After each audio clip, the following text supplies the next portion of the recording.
¿Ok? Ahora, las recomendaciones es para la población en general. Cuando uno asume un caso, debe hacerlo específicamente para el paciente. ¿Estamos? ¿Ok? Lo vuelvo un poco a aclarar en el sentido de que cuando vayamos a la evaluación y tengan un caso, lo que se le vaya a preguntar dentro del caso es específicamente para ese paciente. ¿Bien? Ok. Hemos hablado de entidades típicas donde el paciente va a presentar pirosis y va a presentar regurgitación. ¿Cómo lo expresará la regurgitación el paciente? Que siente la comida en la boca. Eso, que cuando toma alguna postura o pasa algo o eructa, la boca retorna, es decir, el alimento retorna a la boca. ¿Ok? Ahora, puede estar acompañado de un dolor epigástrico, ¿ok? Como el paciente refería, y puede también estar acompañado de alteraciones del ciclo del sueño. Además, puede haber dolor torácico no cardíaco. En caso de presentarse esta situación, no somos nosotros los gastroenterólogos en primermente actuar. Cuando un paciente viene con dolor torácico, ¿qué pensamos? En una angina. ¿Cuál es la primera medida a tomar si es una angina? Le haces un electrocardiograma. ¿Cuál será el hallazgo?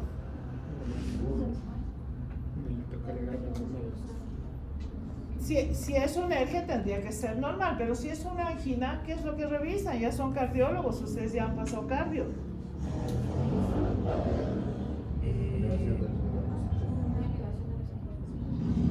Descenso. ¿De acuerdo? ¿Ok? ¿Y en qué derivación? En la 2. ¿Ok? Todo eso básico es de ustedes porque van a ser médicos de la emergencia. ¿De acuerdo? Cuando ustedes vayan al internado van a rotar por emergencia. ¿De acuerdo? Y hacen un rote de ¿cuántos meses? 2 meses de cirugía y 2 meses de medicina. ¿Con quién han llevado cardio, doctores? Ay, por Dios, mejor ni pregunto. Bien. El paciente, cuando entra en una fase de complicación, puede tener disfagia. Cuando hablamos de disfagia, ¿a qué nos referimos? Dificultad para tragar, ¿no? ¿En qué casos tendríamos que tener disfagia? ¿Cuál será la complicación de alergia que te lleva a tener disfagia? Una estenosis. Una estenosis esofágica. ¿Qué sería en todo caso la cicatrización de una esofagitis? ¿Ok?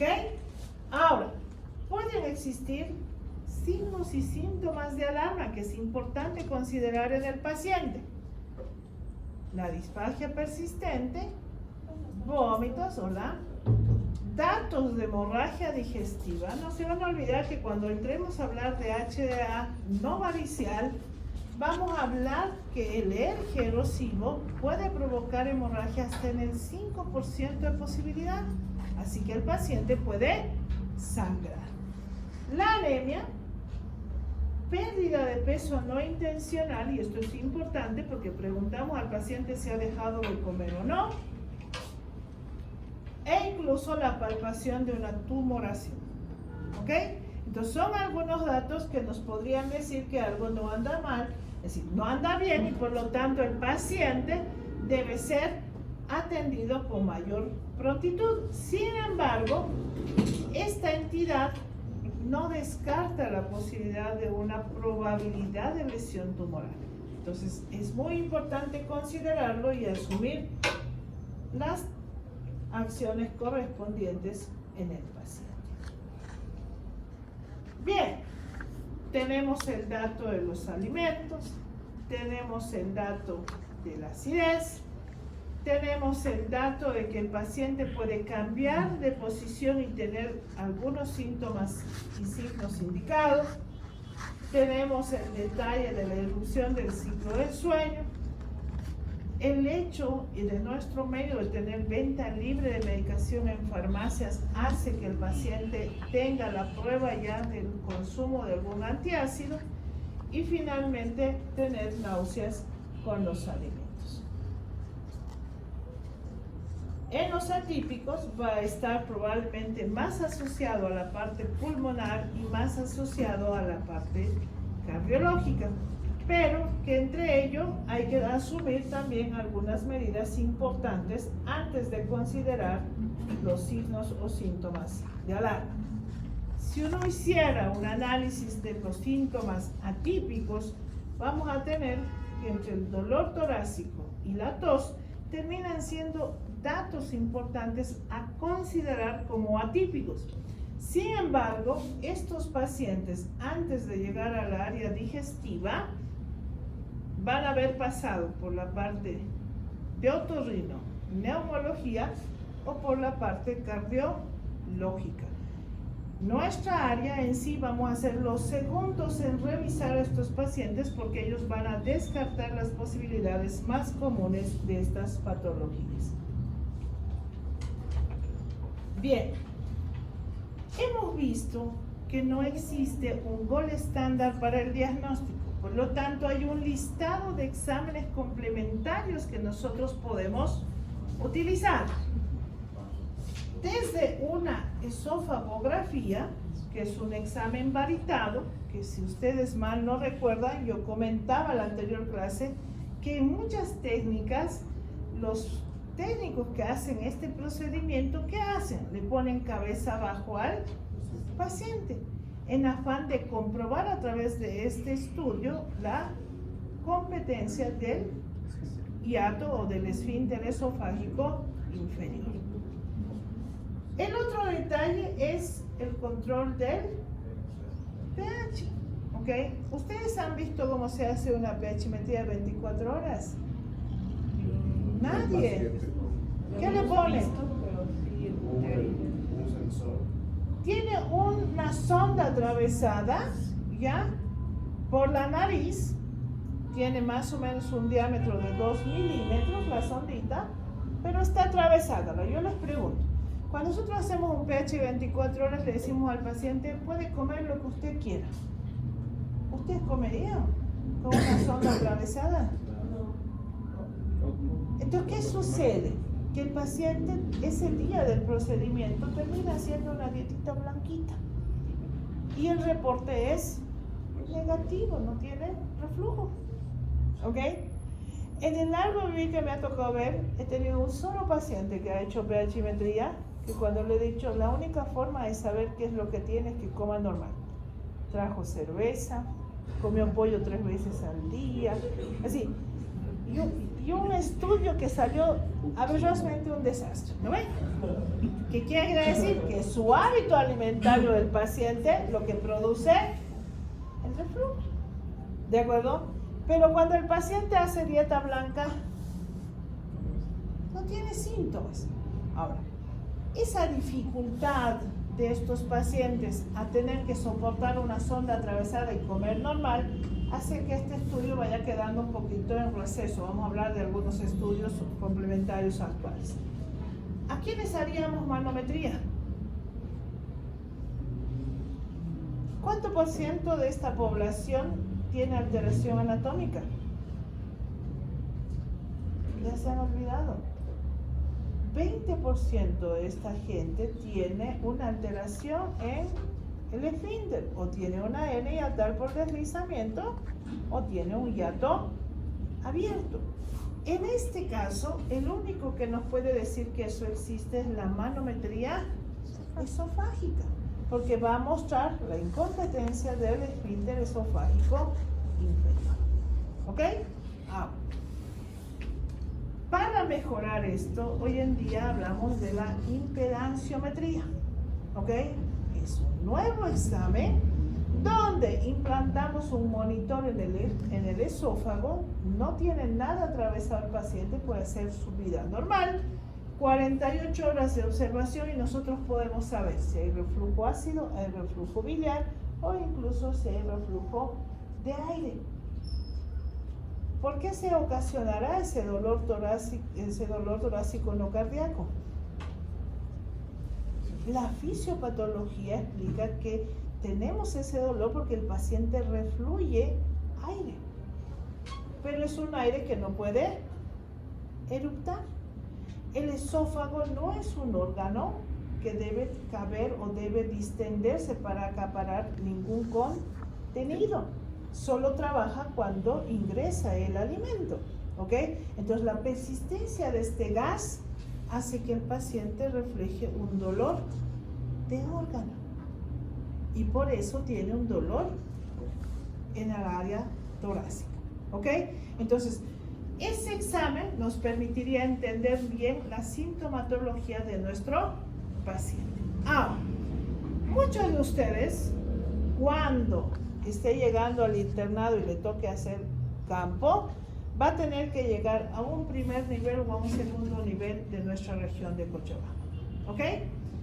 Para ello, tiene que saber de qué se debe estos dos exámenes interesantes que uno puede implementar en estos niveles. Uno de ellos se llama la prueba del inhibidor de bomba de protones y el otro son unos cuestionarios que uno puede utilizar para llegar a hacer el diagnóstico de EGE, ¿ok? ¿En qué consiste la prueba? ¿Han hecho la revisión o del libro, doctores? Ahí está bien bonito explicado. ¿Qué les damos? Le das inhibidor de la bomba de protones, ¿cuánto? 20 miligramos, 2 veces al día. ¿Por qué lapso? Por 2 semanas. ¿Hacen neumotécnicos o ya se han olvidado de hacer eso, doctores? ¿Cómo han aprendido decir tantos nervios, tantas arterias, sí o no? ¿Aprendió así también, doctores? En la prueba de IBP es simplemente acordarse. 20-2-2. ¿Qué significa? 20 miligramos, 2 veces al día por 2 semanas. Si quieren, 20-2-2 o 20-22. ¿De acuerdo? ¿Ok? Ello le permite saber lo que tienes que usar. Ahora, ¿cuándo la prueba es positiva y cuándo la prueba es negativa? Si el paciente deja de tener síntomas, la prueba es positiva. El paciente tiene EGE. Si el paciente tiene una prueba negativa, sigue teniendo síntomas, el paciente no tiene EGE. ¿Ok?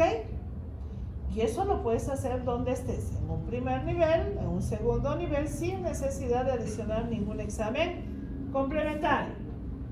Los cuestionarios, yo los invito a usar, existen como 4. Uno de los más recomendados es de un español, Carlos Den, se llama este cuestionario, donde tiene 11 preguntas. Suficiente 4 que sean positivas a ese cuestionario y el paciente tiene EGE. ¿Ok? Ahora, ¿quieren ver algún estudio que compare estas pruebas? Nosotros hicimos y está publicado en Cielo un estudio con endoscopía, con la prueba del inhibidor y el cuestionario para ver la efectividad y la relación que tienen estos exámenes en el EGE. ¿Ok? Entonces pueden buscarlo como estudio comparativo, van a ver ahí está la tablita también, ahí está el cuestionario, para ustedes saber cómo uno puede utilizar estos exámenes complementarios para estos pacientes. ¿Está claro, doctores? Una esofagografía, una endoscopía, siguen siendo exámenes que nos van a permitir llegar a identificar no solamente si es un ERGE no erosivo, sino también si es un ERGE erosivo. ¿Ok? Ahora, cuando usamos el estudio de la endoscopía digestiva alta en un ERGE, no solamente está atribuible a verificar si tiene esofagitis o no, sino también está atribuible a ver complicaciones. Y una de esas complicaciones es el esófago de barriga. Más aún cuando el paciente tiene síntomas o signos de alarma. Ahora, en nuestro medio no tenemos datos que nos puedan contribuir a saber realmente cuál será la prevalencia, ¿ok? Incluso de algunas enfermedades que deberían indicar realizar una endoscopia digestiva alta precoz. Si ustedes entran a la página del Ministerio de Salud de Bolivia, los datos realmente son de patologías que tienen programas: tuberculosis, leishmaniasis, VIH, ¿de acuerdo? Y no de entidades que nosotros podamos usar para hacer prevención, ¿ok? Pero cuando hablemos de H. pylori y hablemos de prevención de cáncer gástrico, vamos a entender un poquito la recomendación internacional y la vamos a aplicar para nuestro medio, ¿ok? Yo les decía que todo hallazgo endoscópico tiene una clasificación, y una de esas clasificaciones es la clasificación de Los Ángeles para las esofagitis. Estaríamos hablando de ERG erosivo. Tiene un grado A, una o más lesiones en mucosa, menor o igual a 5 milímetros de longitud, no se extienden entre parte superior de 2 pliegues de mucosa.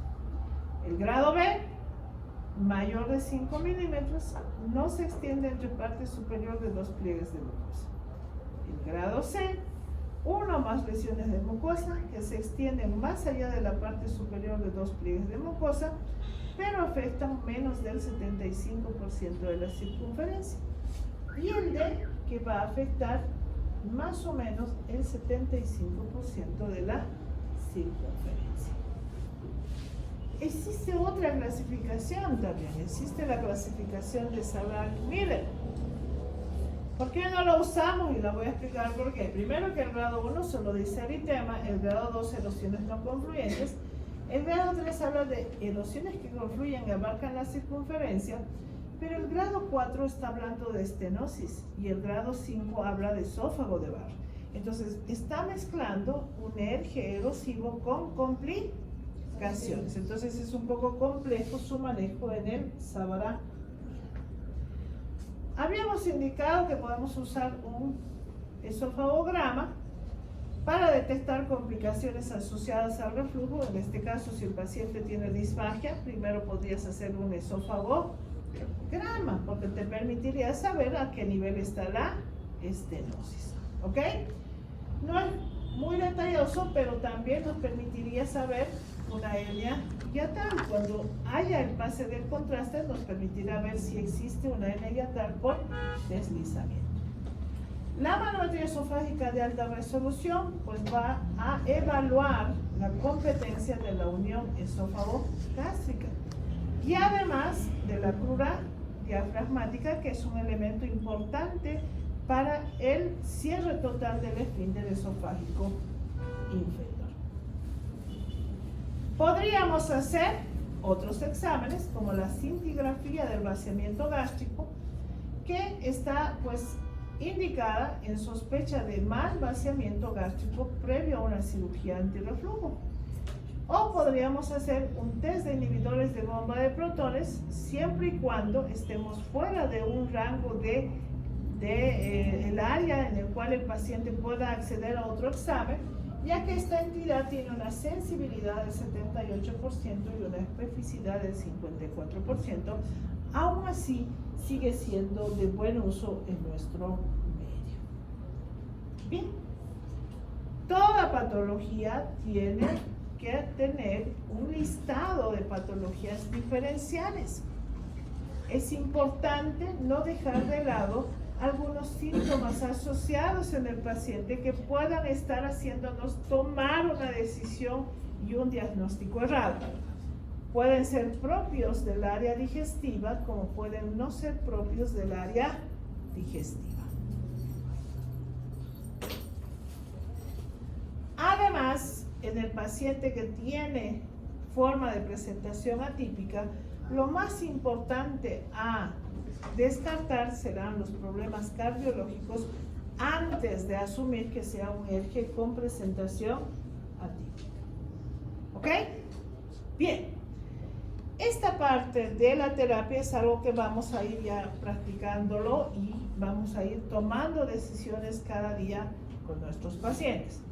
En este caso se subdivide en 3 grandes grupos: recomendación médica, quirúrgica y endoscópica.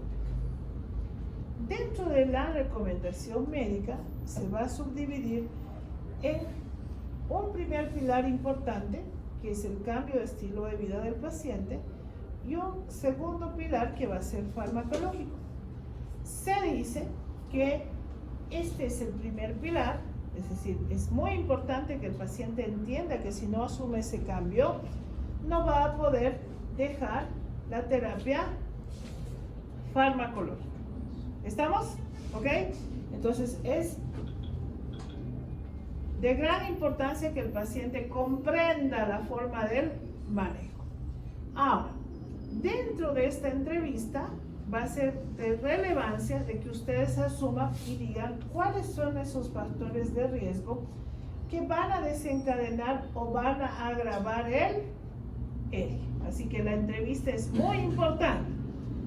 Además, considerar las posibilidades de asociación de un sobrepeso u obesidad del paciente, hábitos, ¿ok? Para recibir consejos claros, específicos y personalizados. No le dé un folleto, sé que acorta la visita, ¿de acuerdo? Sé que hace que el paciente se vaya pronto, pero tome en consideración que eso va a hacer que la terapia sea errada. Por ende, su recomendación tiene una recomendación B y es alta la recomendación. Ahora, siempre que sea posible, deberá sustituir los medicamentos que potencialmente empeoran el eje. ¿Se acuerdan? Vimos un listado de medicamentos que producen efecto secundario. Entonces, no asuma, analice la situación. Me toca muchas veces afrontarme, muchos de los psiquiatras en el medio terminamos teniendo comunicación directa por algunos pacientes en el sentido de entender la dosificación adecuada de algunos medicamentos para los pacientes. ¿Ya? Han visto que los antidepresivos, algunos ansiolíticos tienen como efecto secundario el aperturar el esfínter esofágico inferior y el paciente termina teniendo alergia. Bien, ¿qué más? La recomendación alimentaria, no solamente son alimentos, son bebidas también. Además, cómo practicar la actividad física. Ya tienen un tiempo regular, no deberían hacer actividad física intensa, entonces debe ir atribuido al hecho de que no haya factores que en vez de ser beneficiosos sean perjudiciales para el paciente. Además, el hecho de evitar acostarse después de comer, ¿ok? Y dormir acostado sobre el lado izquierdo, incluyendo la elevación de la cabecera de la cama entre 15 a 30 centímetros, ¿ok? Entonces, todo eso debemos indicar al paciente. ¿Bien? Doctora, no sé, una pregunta un poco rara, pero ¿por qué se debe indicar que duerma del lado izquierdo si la parte del estómago va más hacia ese lado y el contenido por gravedad va a bajar y tendría más? Pero el fondo es el lugar donde se resguarda el alimento. Si tú sacas el alimento del fondo, cada vez que se contraiga el estómago va a haber mayor facilidad de que el alimento retorne hacia el esófago. Entonces es por ese detalle postural. Cuando nosotros aprendimos la fisiología del estómago, aprendimos que el área donde se resguarda el alimento es el fondo. Cuando haces una cirugía bariátrica para que alguien, por ejemplo, pierda peso, ¿qué hacen? Le cortan el fondo. Es decir, ya no tiene un área de resguardo alimentario. Entonces es por eso, y además es por la cámara cardíaca. ¿De acuerdo? ¿Ya? Entonces esos dos factores condicionan a darse al otro lado y no al lado derecho. ¿Ok? ¿Bien? Perfecto. La lista de recomendación entre alimentos y demás realmente es larga, pero sin embargo sigue siendo para cada paciente. ¿Ya? Si uno no comprende la situación alimentaria del paciente, menos va a poder hacer una recomendación de alimentación si no entiende lo que está asumiendo el paciente. ¿Ok? Bien.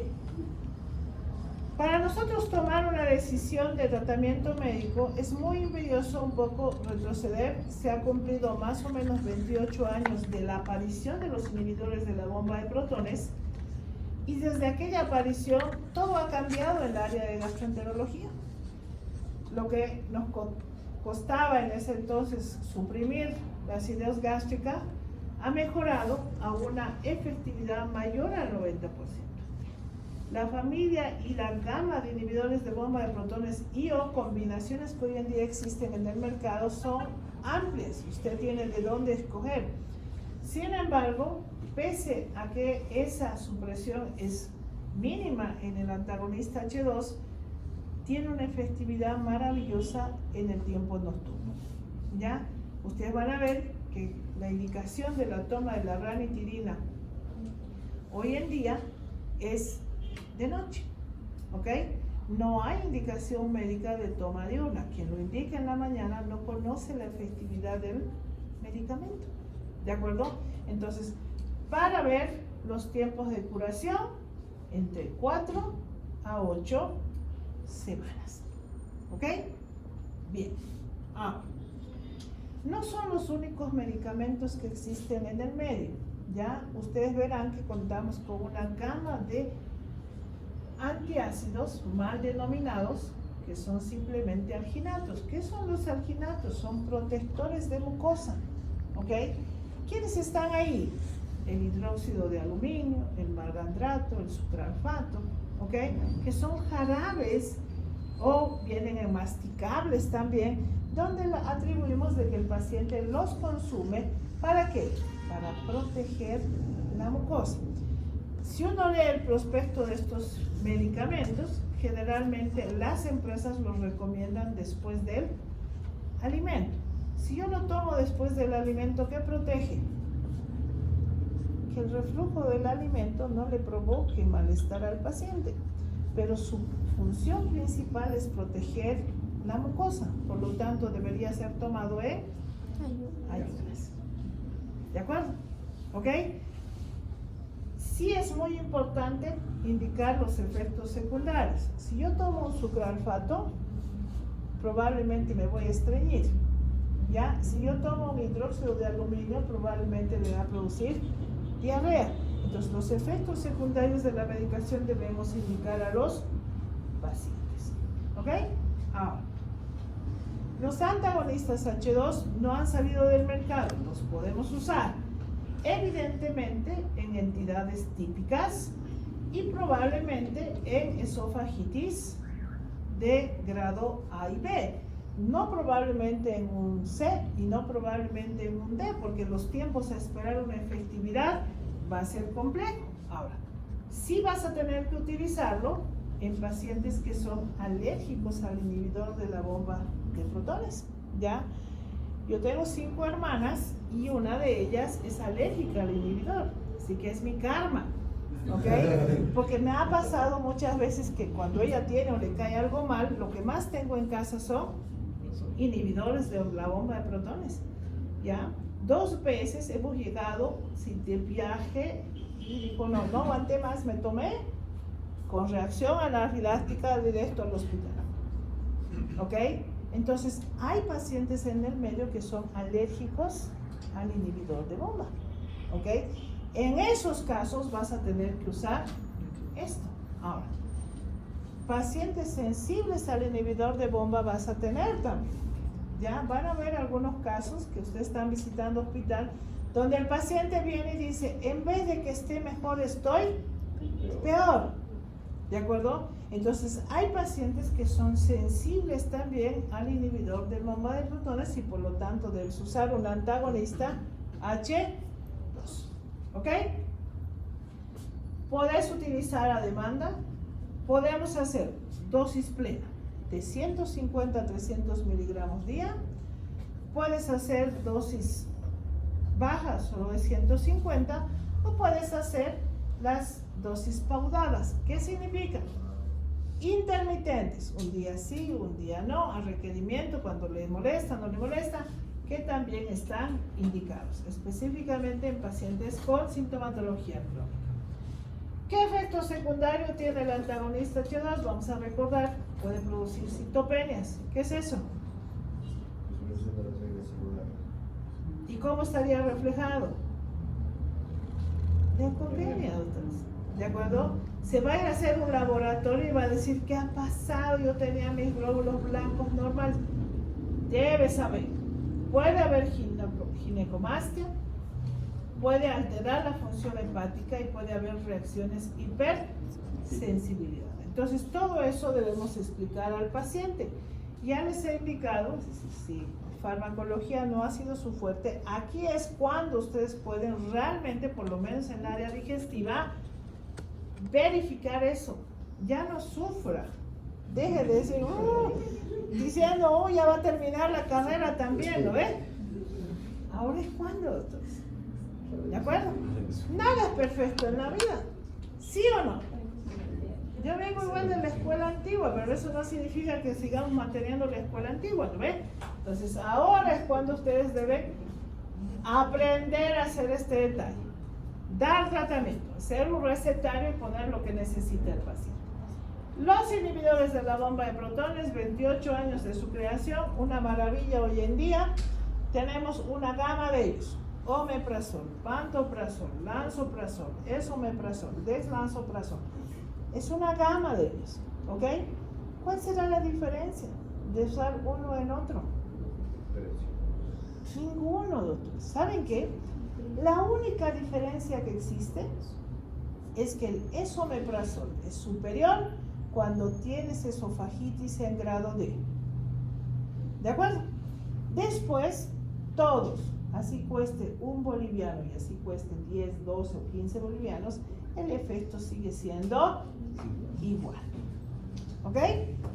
Así que usted ya sabe, no se deje convencer con la visitadora médica, ¿no es? ¿Sí o no? ¿Ok?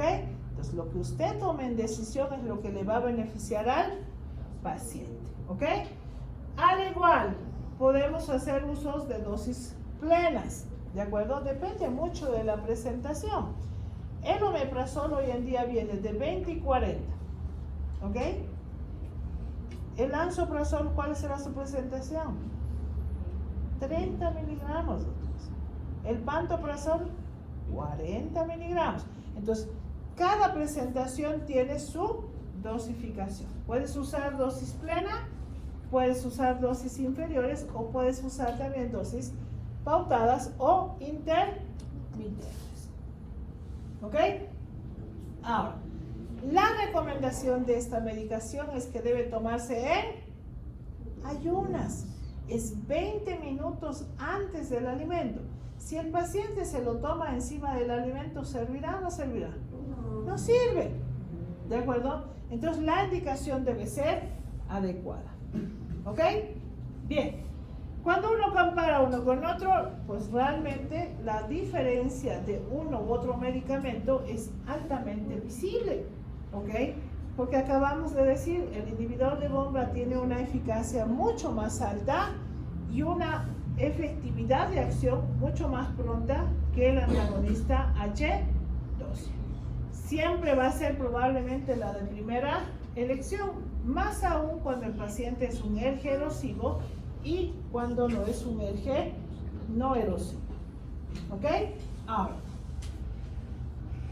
todo avanza, ¿no? En el medio, así que existen ya muchos medicamentos que están en experimentación, que es muy importante que ustedes también lo conozcan. El baclofeno es un gamma agonista que actúa directamente a nivel de la relajación transitoria del esfínter esofágico inferior. Este agente está disponible para la terapia oral en dosis de 10 a 20 miligramos. La dosis debe titularse lentamente por los efectos adversos. Este medicamento es capaz de reducir tanto el reflujo ácido como el reflujo no ácido. ¿Cuál es la diferencia? No existe en nuestro medio. ¿De acuerdo? Pero ya existe en el mercado para uno poder utilizar. Otro medicamento que va en innovación es el inhibidor de bomba de protones de liberación prolongada, que es el tenatoprazol. Es un nuevo compuesto que, a diferencia del IBP, tiene una molécula de benzimidazolita con dosis de 40 miligramos al día y demuestra un mejor control del ácido nocturno. Yo acababa de decir que hoy en día usamos antagonistas de H2 ¿para qué? Para controlar el ácido nocturno.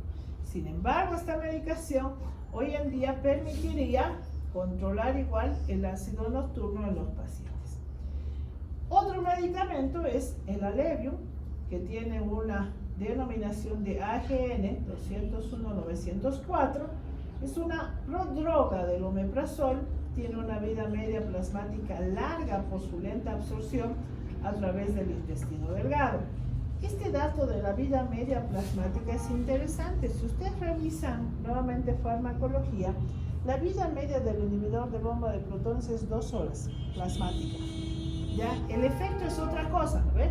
Tiene un efecto de reducción del ácido de 12 a 24 horas, pero la vida media plasmática del inhibidor de bomba de protones es de 2 horas. ¿Ok? Ahora, la dosis de este medicamento es 600 miligramos al día cuando se le compara con el esomeprazol de 40 miligramos. Cuando hacemos la experimentación en individuos sanos, tiene una significativa y más prolongada supresión de ácido tanto en el día como en la noche. ¿Ya? Entonces son medicamentos que probablemente van a revolucionar todo el manejo que hacemos en los pacientes. ¿Qué otro fármaco? Tenemos la combinación de inhibidor de bomba de protones que se denomina como PECAM. Es una coadministración de inhibidor de bomba de protones con ácido succínico, que es un aditivo alimenticio que activa la bomba de protones en las células parietales. Esto permite que el uso del omeprazol pueda tomarse con alimentos. Para aquellos que se olvidan, ¿no ven? Cuando alguna vez preguntas a un paciente ¿cómo le ha ido? Más o menos. Y le preguntas ¿cómo toma la medicación? Pues resulta que se olvida, ¿no ven? O por no esperar los 20 minutos, toma el medicamento y desayuna de forma inmediata.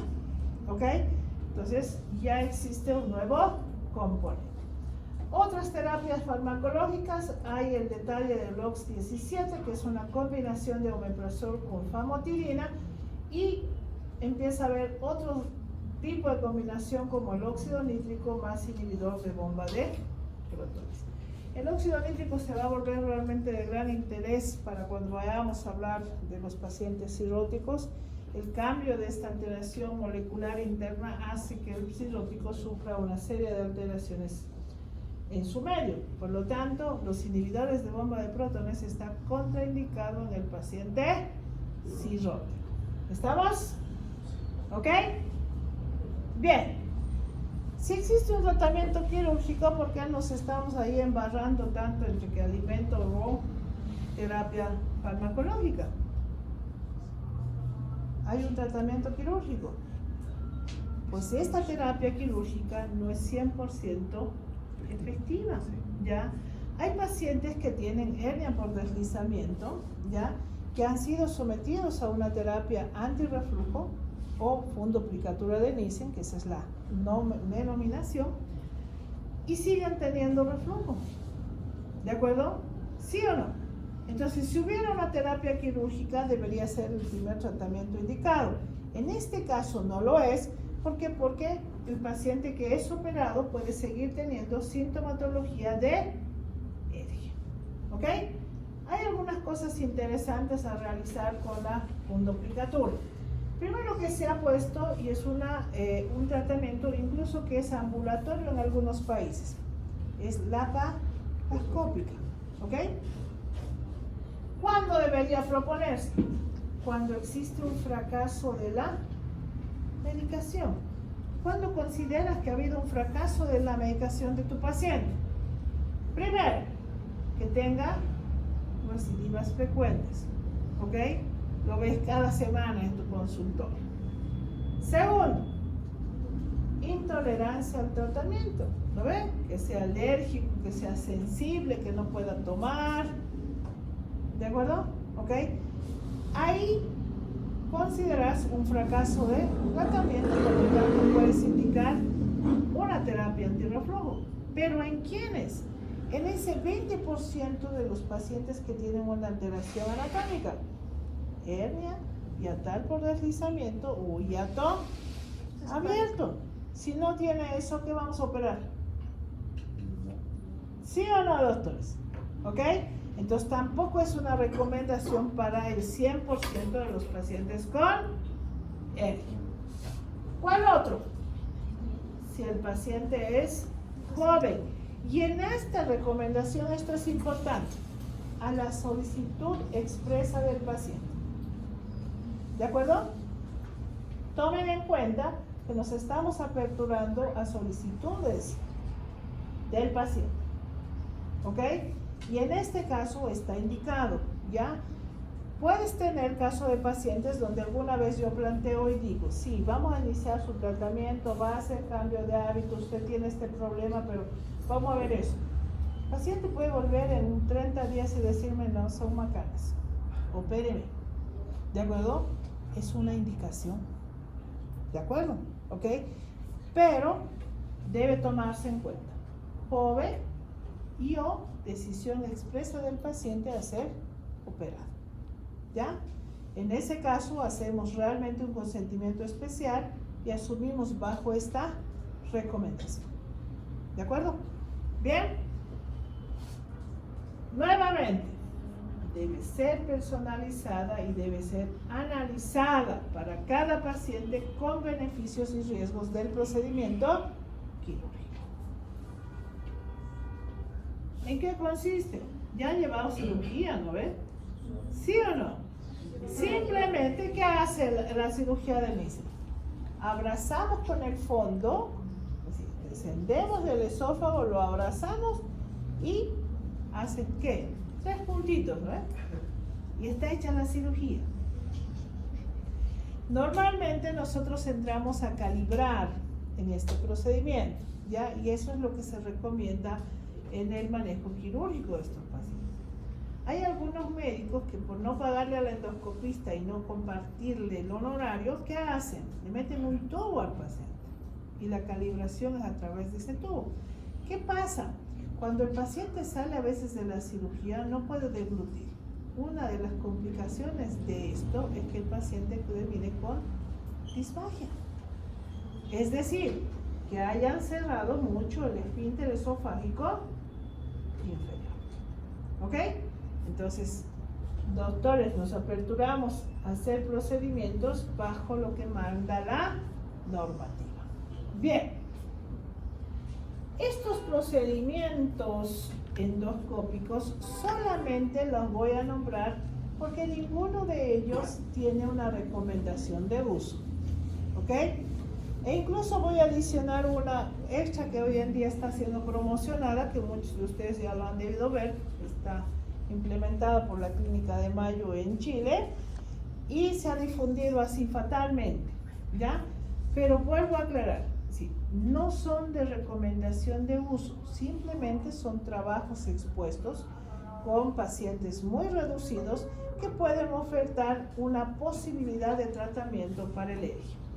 Una de ellas es la inyección de polímeros, donde se indica que podría mejorar la exposición al pH, mejoraría realmente el score para el reflujo en los pacientes y aquellos que tienen esofagitis podrían también mejorar con la aplicación de este polímero.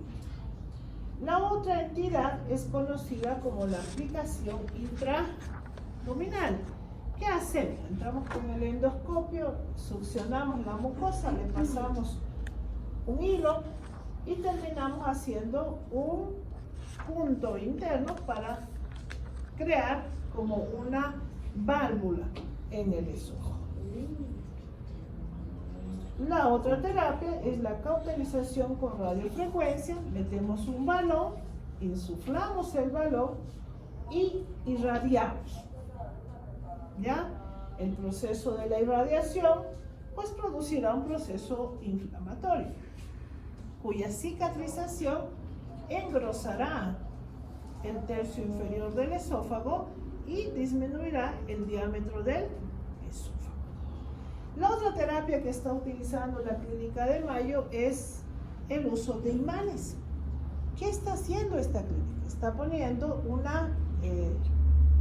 como una manilla de imanes en la parte externa del esófago, justo en el esfínter esofágico inferior, ¿ok? Sin embargo, hemos estado viendo y haciendo seguimiento cuál es la complicación del uso de los imanes, ¿ya? Usamos imanes también, doctores, cuando queremos producir anastomosis en algunas áreas de difícil manejo, cuando no podemos hacer suturas en los pacientes. Entonces, cuando los imanes se unen, podrían perforar el esófago, ¿ya? Y he estado haciendo un seguimiento, han publicado 2 casitos de complicación del uso de estos imanes en la Clínica de Mayo, donde puede existir la perforación, ¿ok? Si evidentemente el imán hace que el esfínter esté cerrado y se abre cuando el paciente come, la atracción de uno con el otro imán podría no despegarse y hacer que el paciente perfore víscera hueca, ¿ok? Entonces, todos esos detalles uno debe hacer seguimiento. Por lo tanto, lo que yo he indicado es simplemente para ustedes tener conocimiento que existen terapéuticas endoscópicas.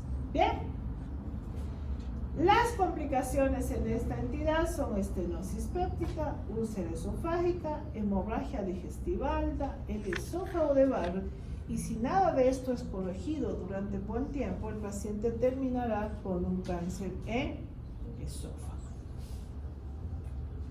Ahora, sabemos que la esofagitis va a ser una de las entidades más comúnmente encontradas en los pacientes con ERGE, por lo tanto vamos a tener más ERGE erosivo que otra entidad.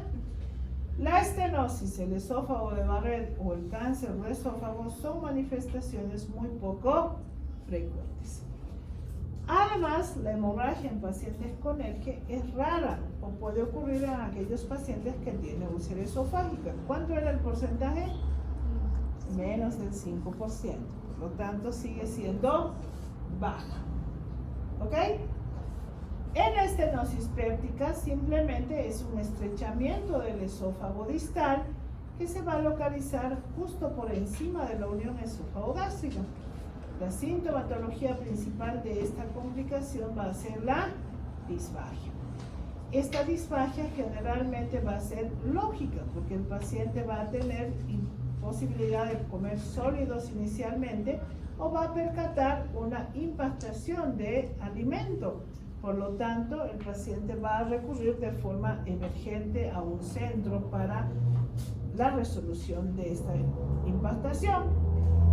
El diagnóstico puede ser confirmado por una esofagografía o por una endoscopía digestiva alta. El tratamiento de estas estenosis generalmente lo hacemos a través de la dilatación mecánica, pueden ser por las bujías de Savary o las dilataciones neumáticas, que son balones que insuflamos con aire, ¿de acuerdo? Entonces son los manejos que generalmente se hacen con estos pacientes. Vamos, despierten, doctores, no duerman. No, mañana tiene eco. Ya me han enseñado, me han mostrado cómo aprenden a que el bebé nazca. Pero es Facilito.